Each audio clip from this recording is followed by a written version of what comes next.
Hi everyone, and welcome to Hidden Roles. I'm Rochelle, and today's game is Scarabya, where you take on the role of a seasoned archaeologist competing against your fellow colleagues to discover the most scarab relics. You'll be excavating one of your 4 different terrains with your archaeological team in order to uncover the mysteries of Scarabya.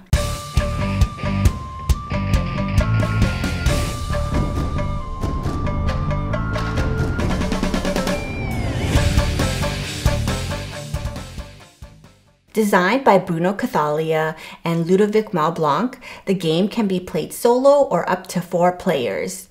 It is a tile laying game which looks kind of similar to Tetris or Patchwork, but unlike the 2 games where you're trying to fill all the space on your board or on the screen, this game you'd have to actually place your tiles strategically in order to create excavation sites of sizes 1 to 4 and enclose specific scarabs. As I mentioned before, the game can be played solo or up to 4 players with different variants for a solo game and also for a 2-player game.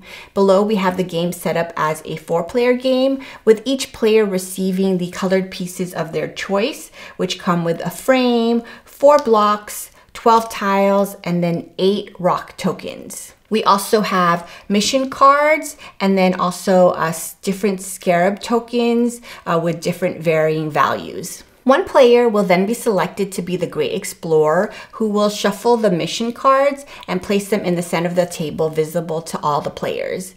The Great Explorer will then take their 4 board tiles and then orient them into the frame in any way that they'd like. And then all other players will replicate that orientation onto their own frames. We actually already have it set up here, so you can see that they're exactly set up the exact same way. You'll then place these rock tokens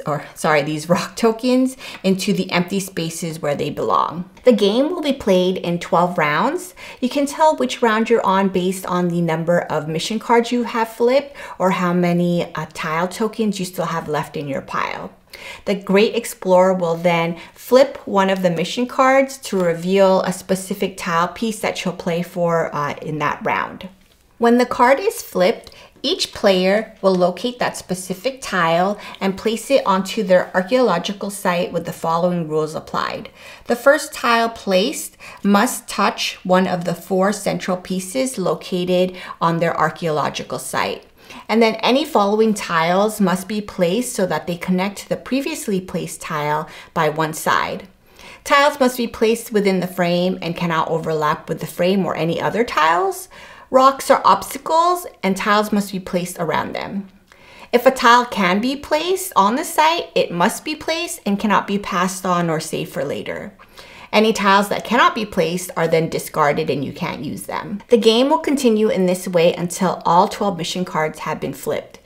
During the turns, you'll also be scoring points for any scarabs that have been enclosed in excavation sites. To score points, scarab symbols located on your board must be enclosed in areas consisting of either 1 to 4 squares. Points are awarded based on how big that square is and how many scarabs are located in that enclosure.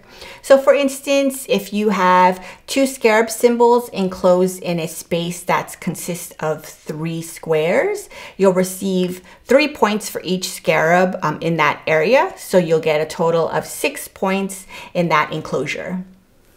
Excavation sites are enclosed if they are bordered by either tiles, the frame, or rocks. Once an excavation site is enclosed, you'll receive scarab tokens based on the size of the site per each scarab, and then you'll grab one of these tokens and place it on top of that scarab symbol to denote that it has been calculated for the points. The game ends once the 12th mission card is flipped and the tile is placed if able. Each player will count the number of scarab tokens they have in their archaeological site, and the player with the most points wins. And that is the game of Scarabya. You never know where you'll find the most relics, maybe in the deserts of Egypt or deep in the rainforest of the Amazon, or maybe you'll find them in the frozen Antarctica or the bizarre Bermuda Triangle. With your archaeological team and the mission cards to aid you, anyone can uncover the mysteries.